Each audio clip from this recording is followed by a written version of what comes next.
Primera de Corintios 10:13. No os ha sobrevenido ninguna tentación que no sea humana, pero fiel es Dios, que no os dejará ser tentados más de lo que podéis resistir, sino que dará también juntamente con la tentación la salida para que podáis soportar. Amén. Escudriñando la palabra del Señor, tuve una situación esta semana que pude hablarlo con mi esposo, de que hubo algo que algunos saben, que yo comenté, acerca de una vivencia que tuve yo en mi niñez. Y me llevaba a cuestionarme acerca de por qué yo tenía que haber pasado eso siendo tan chica, sabiendo que a mi corta edad no pude defenderme, no pude hacer nada en respecto a lo que había sucedido, ¿no? Y mi cuestionar no era solamente el por qué me había ocurrido eso, sino que pensaba en esto, acerca de que muchas veces se habla de las consecuencias del pecado, de lo que puede llegar a nosotros por consecuencia de nuestro actuar, por consecuencia de nuestro obrar, de lo que nosotros podemos hacer. La Biblia nos habla acerca de eso, de que nosotros podemos elegir qué hacer con nuestras vidas, pero que también tenemos que ser sabios, porque en el momento de sembrar algo vamos a cosechar acerca de eso. Y me preguntaba qué había hecho yo tan mal a esa corta edad para poder merecer lo que había pasado. Y estuve en un cuestionamiento y llegué a preguntarle a Dios. Yo le comentaba a mi esposo, no sé si está bien o está mal, pero yo le pregunto a Dios por qué tuve que pasarlo. No entendía. Es como que después de mucho tiempo de haberlo vivido, me llegó esta pregunta, decirme y decirle a Él, ¿por qué? ¿Por qué yo tuve que vivir esto? Quiero que me muestres el por qué. ¿Es acaso consecuencia de algo que yo hice o consecuencia de mis padres? ¿O consecuencia de la generación donde yo estoy creciendo, que tuve que atravesar esto? Y yo sé que cada uno de nosotros también en algún momento teníamos cosas o tuvimos cosas de que tuvimos que enfrentar y no entendíamos el porqué. Que tuvimos que vivir, atravesar y no entendemos muchas veces el porqué. Y el Señor me trae esta palabra que habla acerca de que ninguna tentación. Y capaz que si ustedes están escuchando la palabra tentación no tiene nada que ver con lo que es una prueba. Pero también me llevaba a esa parte del Señor, a entender el por qué. Su palabra me habla acerca de una tentación y no me habla acerca de una prueba. Porque en otras Biblias habla acerca de lo que es una prueba, pero no, en esta habla acerca de lo que es una tentación. Y yo decía, Señor, ¿pero por qué tentación? Si estamos hablando de algo que me pudo haber venido a mí sin yo provocarlo, porque tentación es algo que se presenta en nuestras vidas y nosotros elegimos acerca de si vamos a tomar eso o dejarlo, hacerlo o no hacerlo. Habla acerca de eso, de lo que es la tentación, de algo que se nos presenta puntualmente a nosotros y nosotros estamos decidiendo de qué vamos a hacer. Pero la prueba es algo distinto. La prueba es algo que yo tengo que atravesar, algo que yo tengo que superar, algo que tengo que enfrentar y que está enfrente mío y que llega a mi vida y yo no lo puedo obviar. Es algo que yo necesito vivir y saber cómo enfrentar eso. Y me encuentro con la vida de los siervos del Señor. Primeramente me encontraba con Moisés.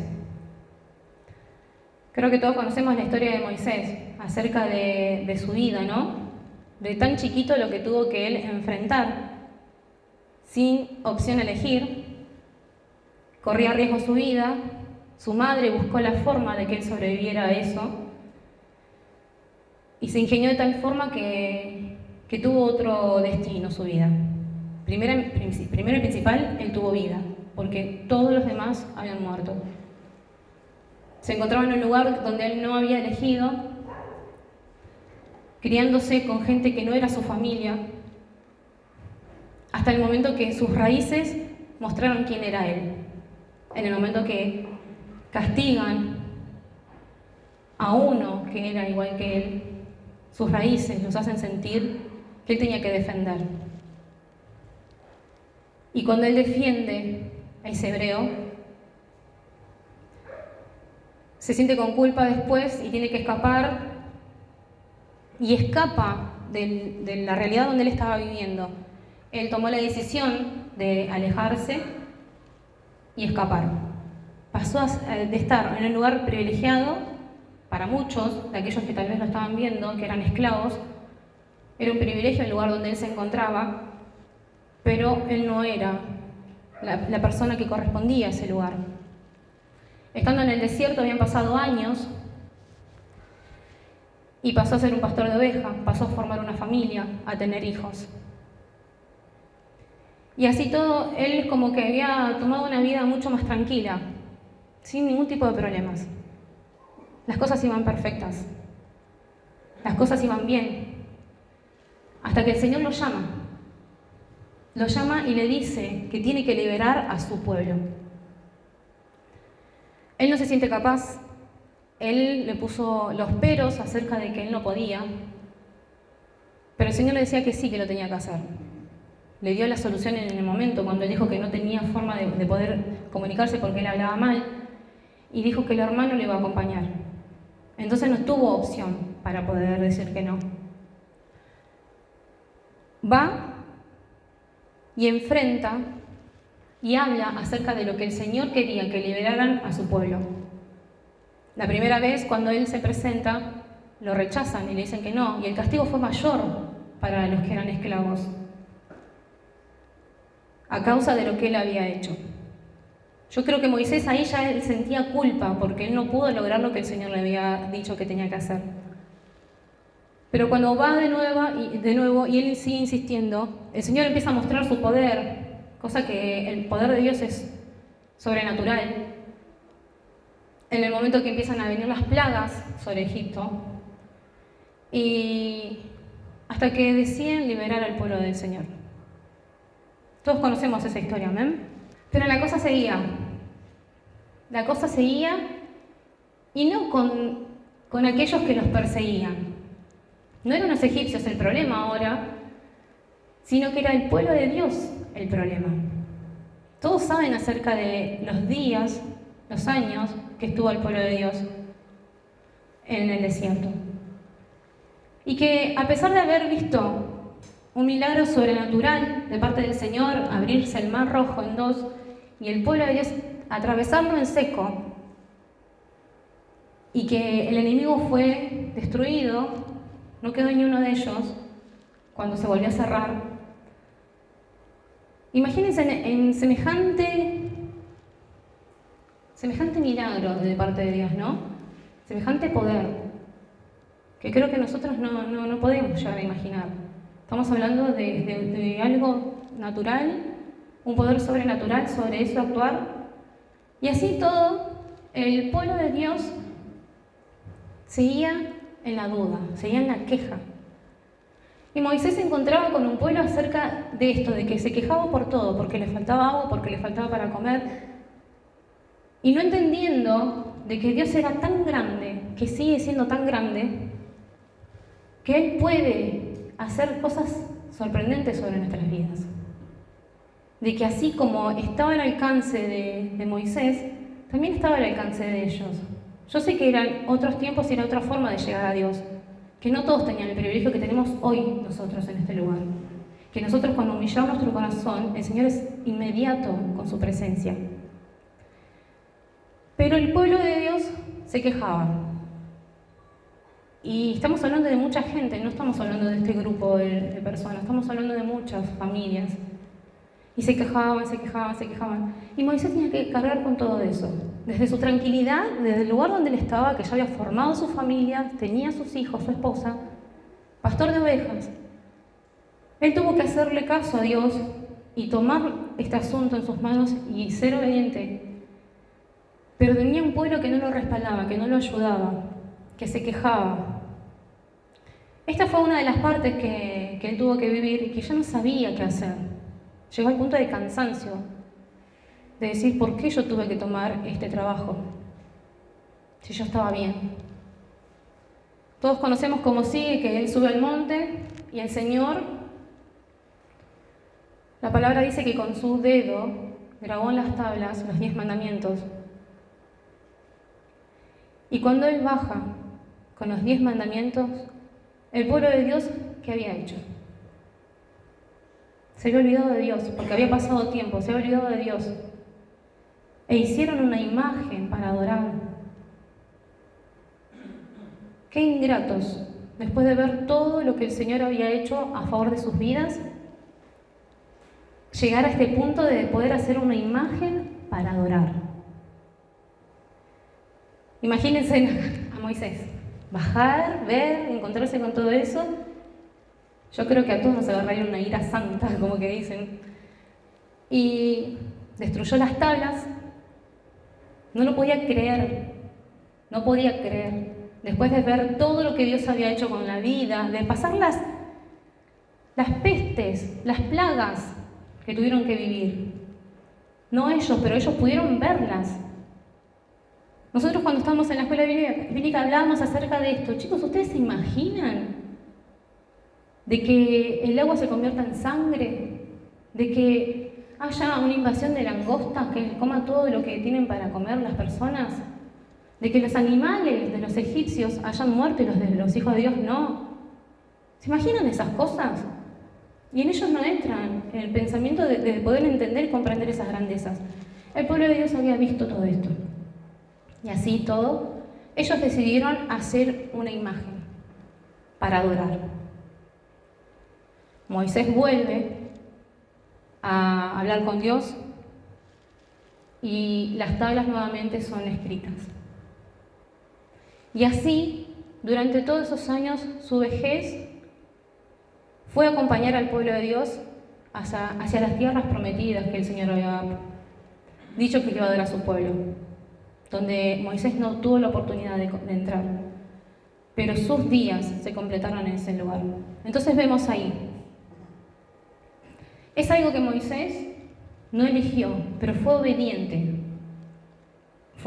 a Dios, cuando Dios lo llamó, y él tuvo que atravesar situaciones con las personas, que muchas veces a nosotros también nos puede pasar, sin ir más lejos con nuestra propia familia, de que muchas veces intentamos de que ellos puedan acercarse al Señor, que ellos puedan conocer a Dios, para que las cosas les vayan bien, porque creo que el anhelo en Moisés era que justamente el pueblo de Dios conociese a Dios, no solamente que contemplaran las grandezas que Dios tenía para hacer, sino que ellos puedan vivir en esas grandezas.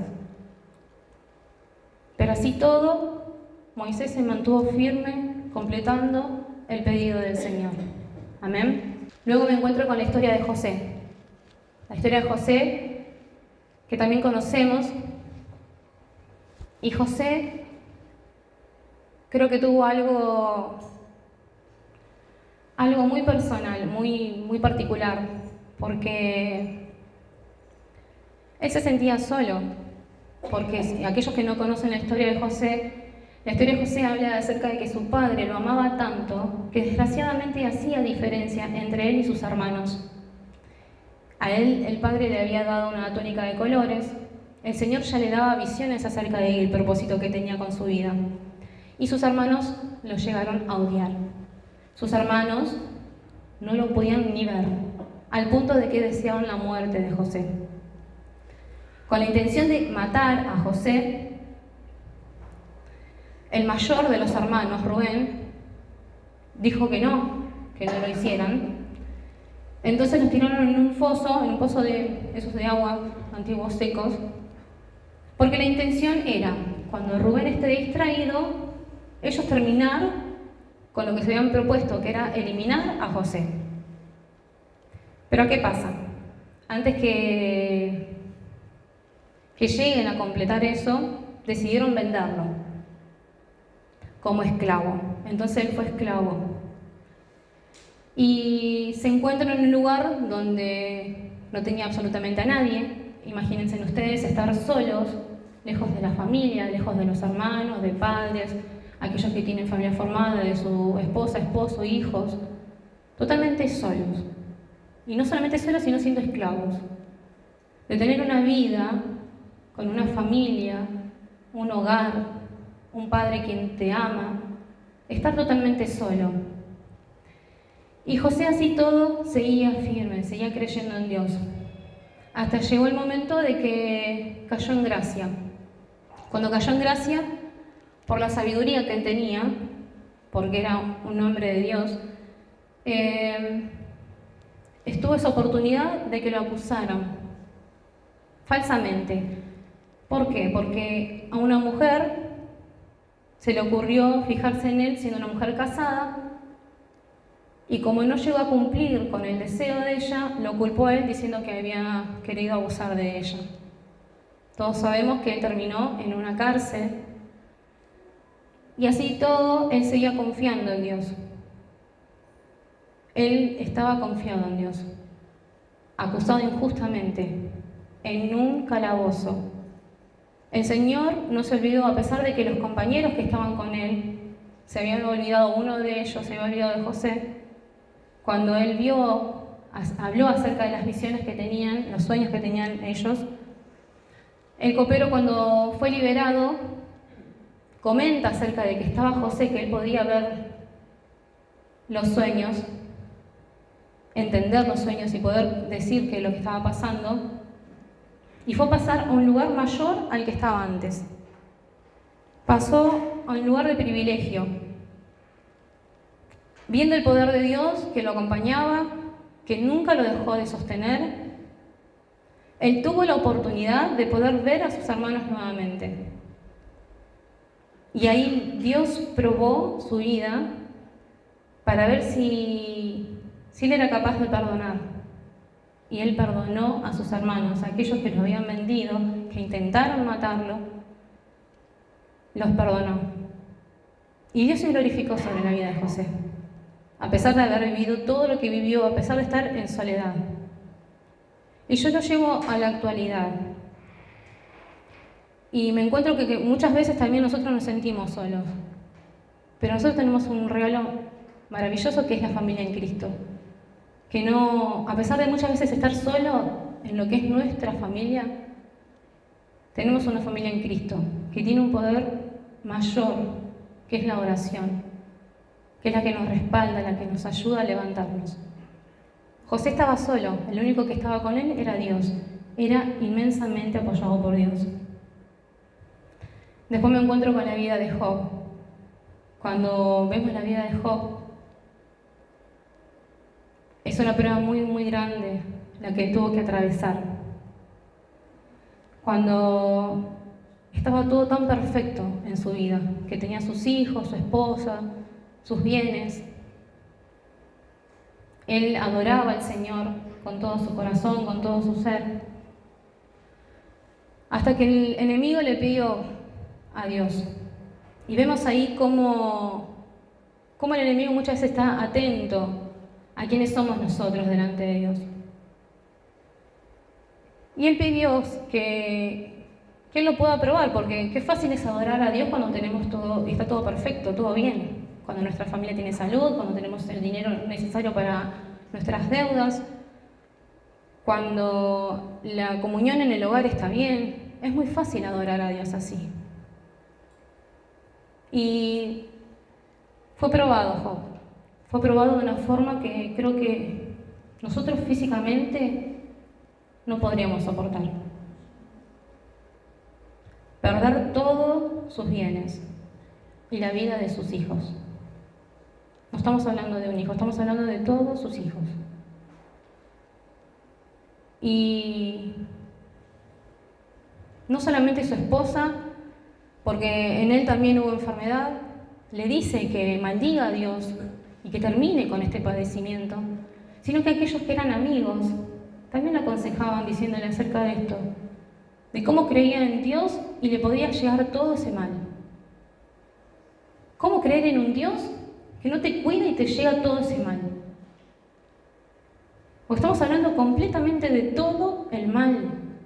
perder vida de aquellos a quienes uno ama, perder todos los bienes, quedar en la quiebra y sobre todo estar enfermo, con deseos de morir muchas veces también, como no soportando. Y sus amigos, aquellos que se hacían llamar amigos, le decían: ¿por qué te está pasando esto? Si supuestamente sos hijo de Dios y Dios está con vos. Y es ahí donde yo veo acerca de lo que es la tentación. El Señor no nos va a mandar a nosotros algo que no podamos sobrellevar, algo que no podamos soportar. Y cuando habla acerca de tentación, habla de la tentación de muchas veces negar a Dios. De negar en medio de nuestras situaciones, de las cosas que podamos enfrentar, negar el poder de Dios. Elegir nosotros en no creer en Dios. En nosotros pensar en algún momento de por qué y cuestionar a Dios el por qué suceden las cosas. Ahí somos tentados. En ese momento, cuando vienen las dificultades, cuando vienen las pruebas, pasa a ser la tentación el hecho de que nosotros, en nuestra mente, en nuestros pensamientos, anidemos algo que tenga que ver en contra de Dios. Y cuestionar eso. Y el Señor me hablaba acerca de eso. Y me decía: en el momento que vos tuviste que atravesar lo que tuviste que vivir, yo te di la fortaleza para poder enfrentarlo. Te di la capacidad para poder perdonar como perdonó José. La paciencia para poder esperar en mí la justicia.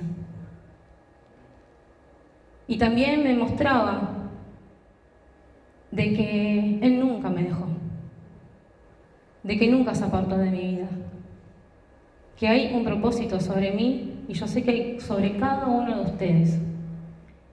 Yo no puedo comparar lo que están viviendo cada uno en manera individual, porque no se compara. El dolor de uno es igual al del otro, por más que las situaciones sean totalmente distintas. Pueden ser situaciones económicas, pueden ser situaciones familiares, pérdidas, acusaciones, engaño, traición, desilusión también, cansancio de llevar la carga solos. Hay muchas cosas que pueden estar enfrentando. Y la palabra del Señor nos muestra absolutamente todo, que no hay nada en nosotros que podamos llegar a vivir que no esté escrito en su palabra. Y que de todo eso el Señor nos hace libre. Y que de todo eso que nosotros tenemos que enfrentar y vivir, Él se glorifica. Él muestra su poder, Él muestra su gloria. Pero tenemos que conocerlo, tenemos que entenderlo, tenemos que comprenderlo y poder verlo a Él en medio de cada una de las situaciones que vivimos. Porque si nosotros nos detenemos a cuestionar el por qué nos está pasando, estamos dando lugar a la duda. Estamos dando lugar al cuestionamiento de por qué, si yo te estoy sirviendo, por qué, si yo te estoy buscando, si yo todos los días me estoy esforzando para poder ser digno delante tuyo. ¿Por qué me pasan estas cosas? ¿Por qué las tengo que atravesar? Quiero compartir con ustedes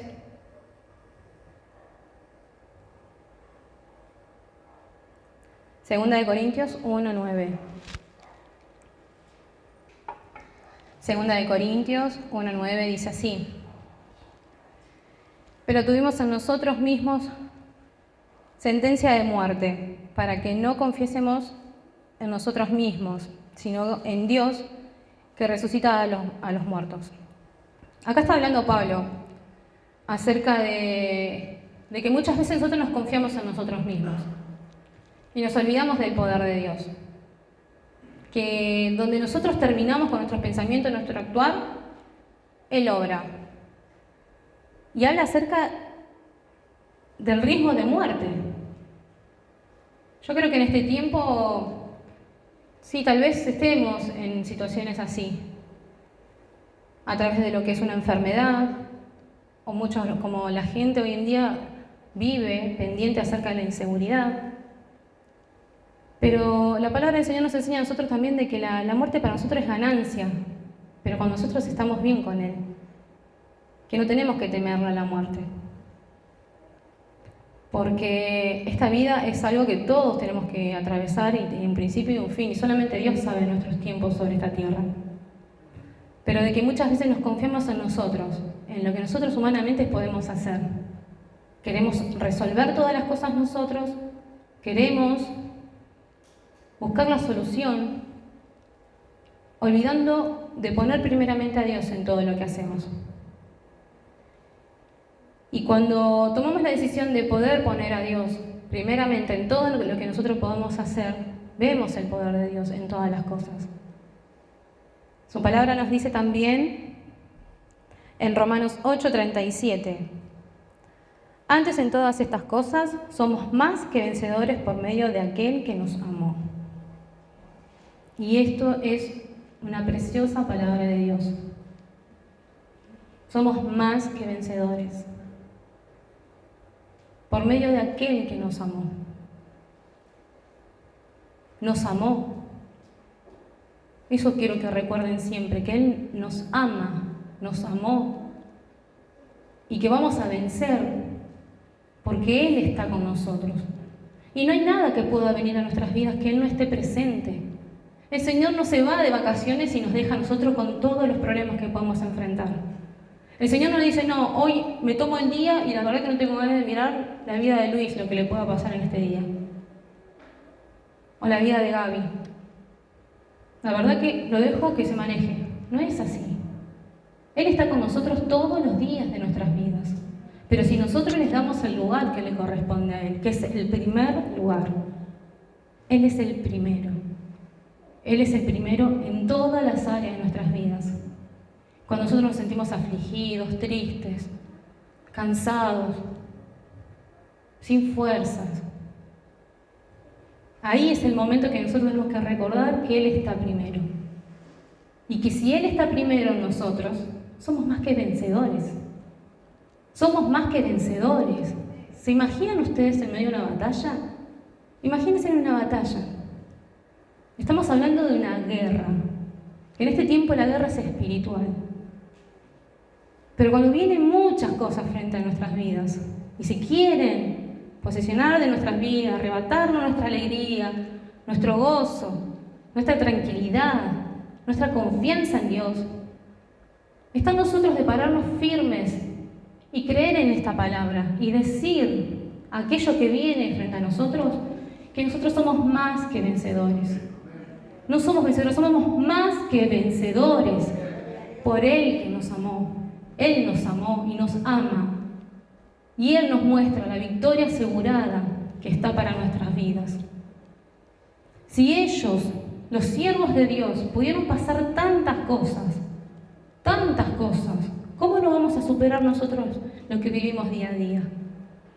Vivimos una vida privilegiada, porque nosotros, como le dije recién, solamente humillar nuestras vidas delante del Señor, el Señor es inmediato con su presencia. El Señor llena nuestros corazones, sacia nuestras vidas, se lleva toda tristeza, toda amargura, toda duda que pueda haber en nosotros, y nos vuelve a decir que somos más que vencedores. Amén. Otra palabra que no me canso de decir es la que se encuentra en San Juan 16:33. San Juan 16:33. Estas cosas os he hablado para que en mí tengáis paz. En el mundo tendréis aflicción, pero confiad, yo he vencido al mundo. Amén. ¿Cuántos lo creen? Cuando tengan ganas de creerlo, créanlo. Gloria a Dios. Gloria a Dios.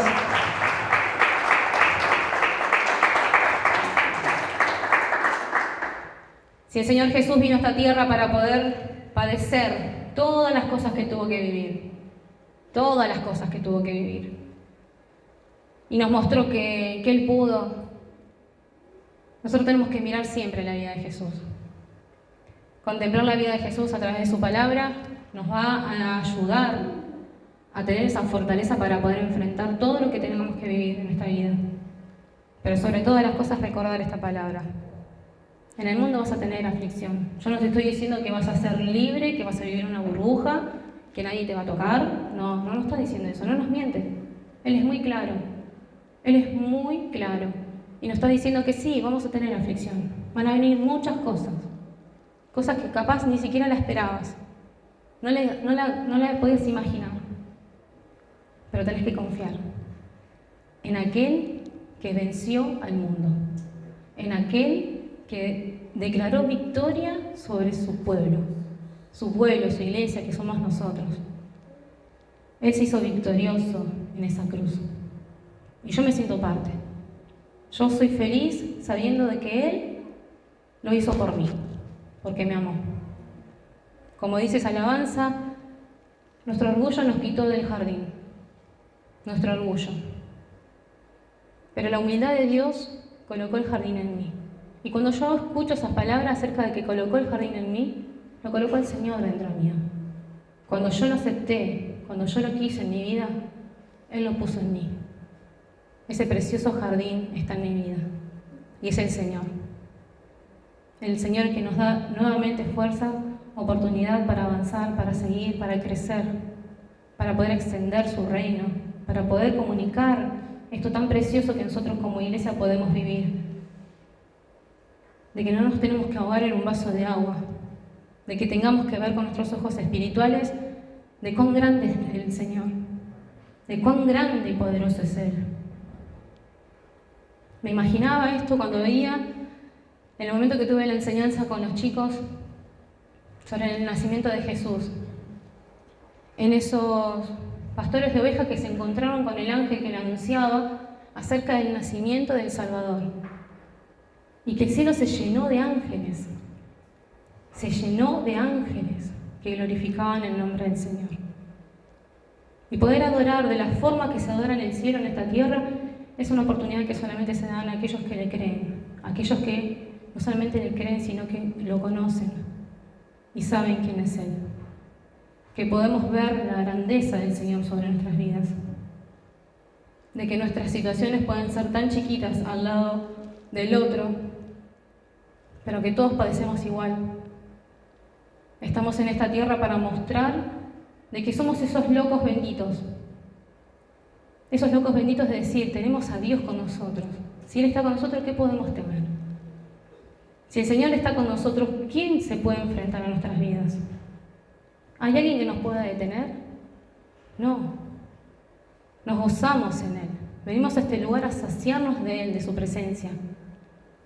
Que nosotros, como decía nuestra hermana Brenda, yo no sé a qué vinieron ustedes, pero yo vine a glorificar el nombre de Dios. Yo vine a exaltarlo, a darle muchas gracias. Porque si me permitió estar en este lugar, ya soy bendecido. Porque si me permitió en este día poder llegar, a pesar de todas las cosas que podemos vivir en este día, podemos estar congregados y unánimes a adorar el nombre de Dios. Darle gracias, entregarle todo lo que tenemos, todo lo bueno, todo lo malo, sabiendo que le pertenecemos, sabiendo de que Él se va a glorificar sobre nosotros. Él es el que se hace el poderoso gigante en nuestras vidas, el que va adelante, que va peleando.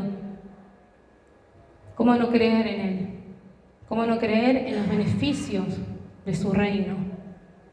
Que no tenemos que esperar a estar juntamente con Él el día de mañana, sino que lo estamos disfrutando en esta tierra, de saber que estamos con un Señor que es vencedor, con nuestro Dios, el único, el Creador, que con su palabra creó todo, con su palabra. Cuán poderoso es nuestro Dios. Que no te detenga lo que estás viviendo. Y si un momento hubo alguna duda, algo que te llevó a querer cuestionar por qué estás viviendo lo que estás viviendo, hoy es el momento de poder dejar todo a los pies del Señor.